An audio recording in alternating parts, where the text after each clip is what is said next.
नमस्कार, म तुलसी भारद्वाज निरौला। आज हामी विक्रम सम्वत 2079 सालको वैशाख महिनाका लागि मासिक राशिफल लिएर उपस्थित भएका छौँ। मिथुन राशिका लागि यो महिनामा तपाईका लागि ग्रहहरूले कस्तो कस्तो किसिमको अवस्था बनाएर शुभ अनि अशुभ दिँदैछन् यो कुराकानी राख्छौँ। सामान्यतया सूर्य ग्रह, मङ्गल ग्रह, बुध ग्रह र शुक्र ग्रह एक महिनामा एउटा राशिबाट अर्को राशिमा परिवर्तन भएर सबैलाई शुभ र अशुभ दिन्छन् र अन्य ग्रहहरूको आफ्ना आफ्ना ठाउँमा रहेको छ। बृहस्पति, राहु, केतु, शनि यिनीहरू वर्षभन्दा बढी दिनहरू रहन्छन्। चन्द्रमा 54 घण्टामै एक ठाउँबाट अर्को ठाउँमा सर्ने भएका कारणले गर्दा हामीले मासिक राशिफलमा चाहिँ यो सूर्य, मङ्गल, बुध र शुक्र यी ग्रहहरूलाई बढी मात्रामा आधिकारिकता मानेर बढी मात्रामा यिनका आधारमा शुभ र अशुभ कुराहरू राखेर तपाईलाई सकारात्मक सन्देश, सकारात्मक सल्लाह सुझावका लागि शास्त्रोक्त विधिबाट ज्योतिष शास्त्रमा टेकेर हामी कुराकानीमा जोडिन्छौँ र सँगसँगै यो महिनामा सूर्य ग्रहले तपाईँलाई विशेष फलिफाप दिँदै हुनुहुन्छ। सूर्य ग्रह यो महिनामा आय भन्ने कोठामा बसेर एकादश स्थानमा बसेर वित्ता सुखम भन्दै हुनुहुन्छ। रुपैयाँ पैसा दिनुहुन्छ अरे, सुख पनि दिनुहुन्छ अरे। रुपैयाँ पैसा दिएर मात्र सुख हुँदैन। धेरै धेरै धनसम्पत्ति भएका मान्छेलाई पनि ठुलो ठुलो विपद परेको हामीले देखेका छौँ। यस अर्थमा दुईटै कुरा दिँदै हुनुहुन्छ सूर्य ग्रहले।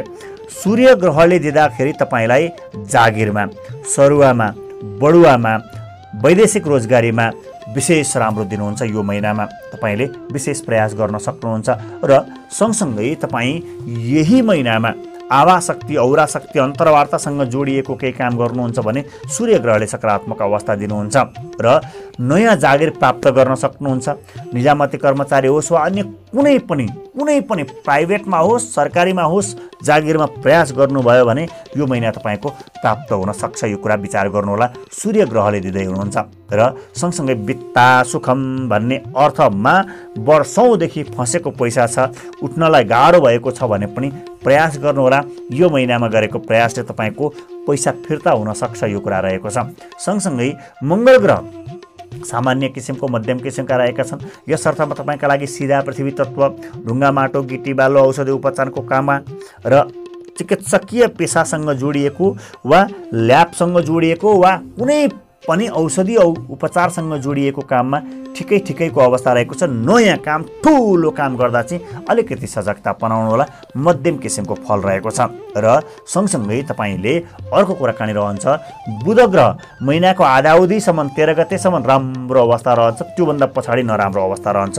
बुध ग्रहसँग जोडिएको जस्तो अन्तर्वार्ता दिनुपर्छ, बढी मात्रामा बोल्नुपर्ने काम हुन्छ वा अन्न, अनाज, औषधि उपचार उत्पादन गर्ने कुनै पनि फलाउने काम गर्नुपर्छ भने तपाईँले महिनाको सुरुवातमा बढी मात्रामा गर्नुभयो भने बढी मात्रामा राम्रो हुन्छ भने सँगसँगै यस्ता किसिमका कुनै पनि व्यापार व्यवसाय, उमार्ने, फलेको चिज अथवा नर्सरी अथवा हरियो परियो अथवा होटल रेस्टुरेन्टसँग जोडिएको कामहरू गर्नुपर्छ भने महिनाको पूर्वार्धमा गर्नुभयो भने बढी मात्रामा राम्रो हुन्छ।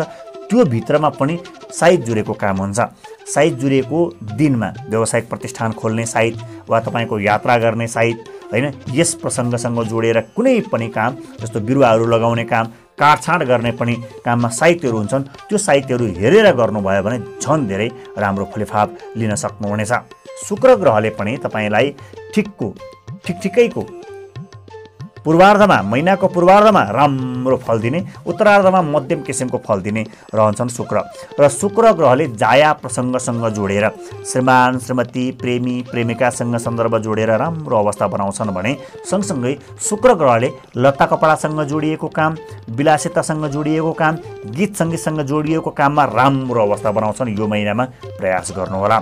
तरल पदार्थसँग, सेतो पदार्थसँग, स्त्रीसँग जोडिएका सबै कामहरूमा तपाईँलाई राम्रो बनाउँछन् र यही विषय प्रसङ्ग लिएर वैदेशिक रोजगारीमा जान खोज्दै हुनुहुन्छ, यसैको तालिम लिएर जाँदै हुनुहुन्छ, यिनै विषयसँग लिएर तपाईँ वैदेशिक रोजगारीमा पढ्नलाई जाँदै हुनुहुन्छ भने विशेष राम्रो हुन्छ यो महिनामा। सँगसँगै तपाईँका लागि यो महिनामा राहु ग्रह पनि राम्रा रहेका छन्।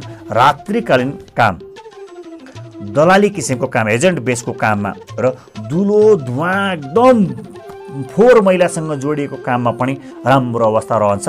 धातुसँग जोडिएकोमा सावधान हुनुहोला, आगोसँग जोडिएकोमा अलिकति बढी सावधान हुनुहोला, शिक्षासँग जोडिएको काममा सावधान हुनुहोला यो महिनामा। यो कुरा विचार गर्नुहोला, किनभने शनि ग्रह बृहस्पति ग्रह त्यति राम्रा छैनन्। र सँगसँगै यो महिनामा तपाईँका लागि राम्रा गतेहरू र नराम्रा गतेहरू प्रस्तुत गर्दैछौँ।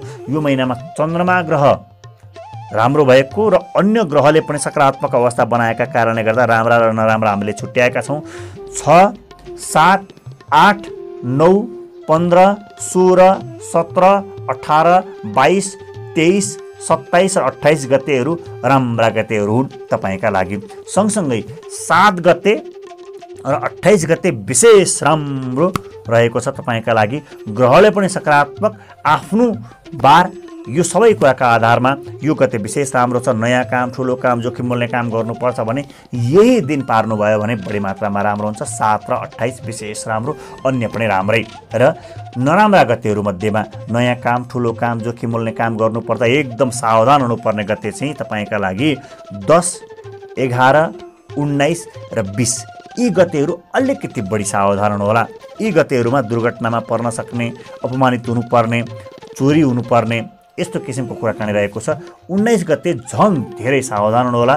विशेष रूपमा चन्द्रमाले पनि साथ नदिएको, ग्रहले पनि साथ नदिएको, बारले पनि साथ नदिएको, यसरी नराम्रो कुराकानी रहेको छ तपाईँका लागि। 19 गते दुर्घटना कुरा अलिकति सावधान हुनुहोला र अगाडि बढ्नुहोला। सँगसँगै यो महिनामा तपाईँका लागि समग्रतामा चाहिँ 85% राम्रो छ।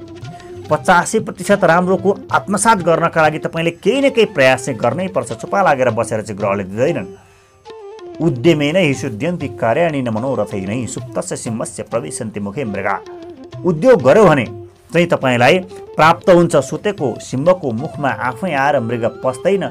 उद्योग गर्नै पर्छ, सिंहले पनि उद्योग गर्नुपर्छ भनेर बताउँछ। यस अर्थमा यो 85% सकारात्मक अवस्थालाई आत्मसात गर्नका लागि तपाईँले केही न केही विशेष गर्नुहोला। यो महिनामा धेरै राम्रो अवस्था रहेको छ तपाईँको। र सँगसँगै यही महिनामा तपाईँ वैदेशिक रोजगारीमा जाने साथीहरू धेरै मात्रामा हामीलाई सोध्नुहुन्छ शुभ अङ्कहरू कुन हुन्, म चिट्ठा काट्दैछु वर्षौँदेखि परेको छैन भन्नुहुन्छ। यस अर्थमा तपाईँ चिट्ठा काट्नका लागि याद गर्दै हुनुहुन्छ भने अङ्कहरू छान्नुहोला। 1, 6 र 8 यी अङ्कहरू तपाईँका लागि यो महिनामा विशेष राम्रो हुँदैछन्। यो कुरा विचार गर्नुहोला र यो अङ्कलाई अझ बढी जगाउन सक्नुहुन्छ। 8वटा फल अथवा 8 किसिमका सामग्री एउटा कुनै एकदम गरिब दुखीलाई 6 दिनसम्म लगातार दिनुहोला, वा 6 किसिमका चिजहरू 8वटा आश्रममा 1 दिन दान गर्नुहोला। यसले विशेष राम्रो गर्छ। कुनै पनि ढङ्गमा तपाईँले यसलाई जगाउन सक्नुहुन्छ अङ्कहरूलाई र झन् धेरै राम्रो हुन्छ। अङ्क दोहोरिनु तिहेरिनु बढी मात्रामा राम्रो शुभ अङ्क छ भने, तर अशुभ अङ्क छ भने दोहोरिनु तिहेरिनु बढी मात्रामा नराम्रो। यो कुरा विचार गर्नुहोला। गते छुट्टै किसिमको कुराकानी हो, त्यो दिनमा गर्ने वा नगर्ने, बार्ने वा नबार्ने भन्ने कुरा छुट्टै हो, तर अङ्क चाहिँ हरेक समय हरेक दिन तपाईँले प्रयोग गर्न सक्नुहुन्छ। र सँगसँगै यो महिनामा तपाईँ कहीँ अन्तर्वार्तामा जानुपर्छ, नयाँ व्यक्तिलाई भेट्नुपर्छ, नयाँ काम, ठुलो काम बनोस् भन्ने चाहनुहुन्छ भने रातो रङको अलिक बढी मात्रामा प्रयोग गर्नुहोला। देखिने गरी कहीँ कतै रातो रङ लगाउनुहोला। सँगसँगै नीलो रङको कमभन्दा कम, अत्यन्त कम प्रयोग गर्नुहोला। यसले त्यति राम्रो गर्दैन। र सँगसँगै यो महिनामा यो रङको प्रयोग सँगसँगै तपाईँले सेयर बजारसँग जोडिएर काम गर्नुपर्छ भने आइतबार विशेष राम्रो। सरकारी स्वामित्वका कम्पनीहरू किन्नुभयो भने विशेष राम्रो। बिहिबार सेयरहरू नकिन्नुहोला, नयाँ लगानीहरू नगर्नुहोला। हामीले बताउने सेयर नेपालको मात्र होइन, संसारभरका साथीहरूका लागि तपाईँले प्रयोग गर्न सक्नुहुन्छ। अलिकति समय तलमाथि हुने मात्रै हो। सबैका लागि मासिक राशिफल उत्तिमै काम दिने किसिमका कुराहरू रहेका छन्। सँगसँगै तपाईँले यो महिनामा गरेको लगानी 12 महिनासम्म तपाईँले होल्ड गर्न सक्नुपर्छ अथवा दीर्घकालीन रूपमा होल्ड गर्न सक्नुपर्छ। यति धेरै राम्रो हुन्छ। र सँगसँगै साधारण सेयर किन्नुहुन्छ भने बिहानको 11 बजेको आसपासमा किन्नुहोला। अभिजित मुहुर्त पनि पर्छ, त्यो बेलामा भरेको पर्न सक्छ। र दोस्रो बजारमा किन्नुहुन्छ भने तपाईँले दिउँसोको 1 बजेपछि किन्नुभयो भने बढी मात्रामा राम्रो रहन्छ। बजारलाई व्यवस्थापन गरेर बजारलाई विचार गरेर किन्न सक्नुहुन्छ। र स्वास्थ्यका दृष्टिकोणले हेर्ने हो भने तपाईलाई यो महिनामा अल्छीकै कारणले गर्दा आफै अल्छी भएर तपाईलाई असर हुन सक्छ, विशेष विचार गर्नुहोला। सँगसँगै यो महिनामा तपाईले स्वास्थ्य नबिग्रियोस् भन्नका लागि थोरै व्यायाम गर्नुहोला, सूर्य नमस्कार गर्नुहोला, राम्रो होस् भन्नका लागि, स्वास्थ्य नबिग्रियोस् भन्नका लागि यति गर्नुभयो भने राम्रो हुन्छ। भने सम्बन्धका दृष्टिकोणले तपाईभन्दा माथिल्लो पुस्तासँग राम्रो हुन्छ, बुवा, काका, बढीबा, मामा हुन्छ नि, माथिल्लो पुस्ताको सम्बन्ध राम्रो हुन्छ। भने सन्तानहरूसँग चाहिँ कसो कसो खटपट तल्लो पुस्ताकासँग कसो कसो खटपट विचार नमिल्ने हो कि के हो कि जस्तो अवस्था रहन सक्छ, यो कुरा विचार गर्नुहोला। सँगसँगै प्रेम वा दाम्पत्य जीवनमा सम्झन योग्य अवस्था रहन्छ र यो महिनामा तपाईले सपार्न सक्नुहुन्छ। बिग्रिन आँटेको छ, बिग्रिएको छ, वर्षौँदेखि छुटिएको छ भने पनि सम्झन योग्य हुन्छ, सपार्न सक्नुहुन्छ।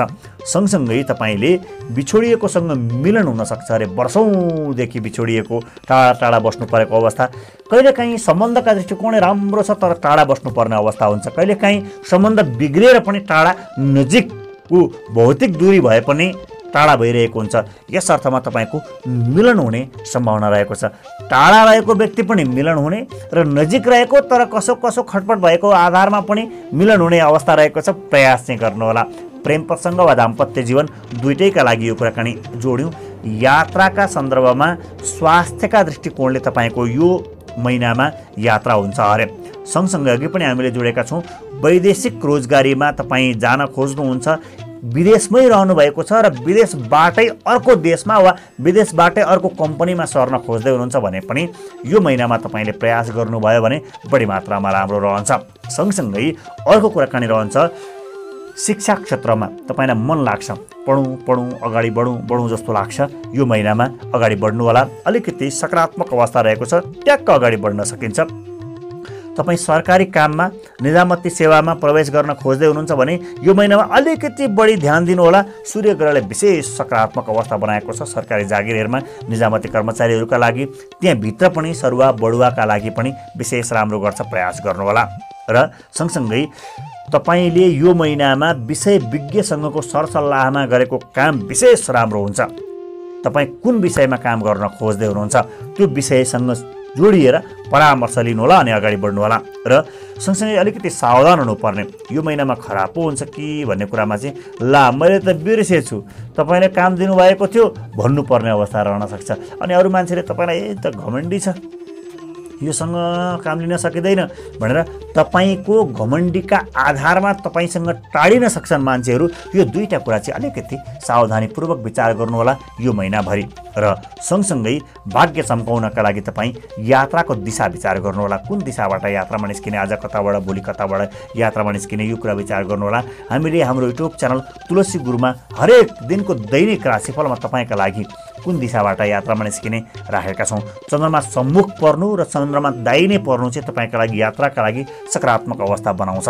यस अर्थमा तपाईँले भोलि कतै यात्रामा जाँदै हुनुहुन्छ भने आज नै हाम्रो राशिफल हेर्न सक्नुहुन्छ र तपाईँसँग अप्सन हुन्छ होइन, कि त दाहिने पर्नु पर्यो कि त अगाडि पढ्नु पर्यो होइन। तपाईँ कुनै दिशामा जाँदै हुनुहुन्छ भने कि त यताबाट जाँदाखेरि राम्रो हुन्छ भने त्यही बाटोबाट जाने, होइन भने अर्को बाटो त हुन्छ यतापट्टि होइन, घरबाट अगाडि निस्केर कि त यता जाने कि त यता जाने हुन्छ। यो दुईटा बाटोबाट एउटा बाटोबाट जानुभयो भने राम्रो हुन्छ। अगाडि वा दाहिने पर्ने गरी त्यहाँ हामीले बताएका हुन्छौँ, सुन्न सक्नुहुन्छ, विचार गर्न सक्नुहुन्छ, मनन गर्न सक्नुहुन्छ। अनि यात्राको दिशा प्रयोग गरेर तपाईँले भाग्य चम्काउन सक्नुहुन्छ यो महिनामा।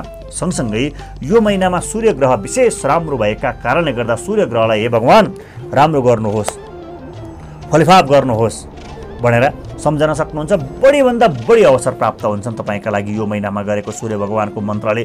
ओम गणी सूर्याय नमः, ओम गणी सूर्याय नमः, यो मन्त्रले तपाईँलाई राम्रो गर्नेछन्। फलोस् फुलोस्, उन्नति होस्, प्रगति होस् भन्ने कामनाका साथमा बिदा माग्छौँ। सबैको जय होस्, सबैको उन्नति होस्, सबैको प्रगति होस्। प्रविधिमा विशाल आचार्यज्यूले साथ दिनुभएको छ, सुनेर साथ दिनुभएको छ तपाईँले। आजलाई म तुलसी भारद्वाज निरौला बिदा माग्छु। नमस्कार, शुभ दिन, जय होस्।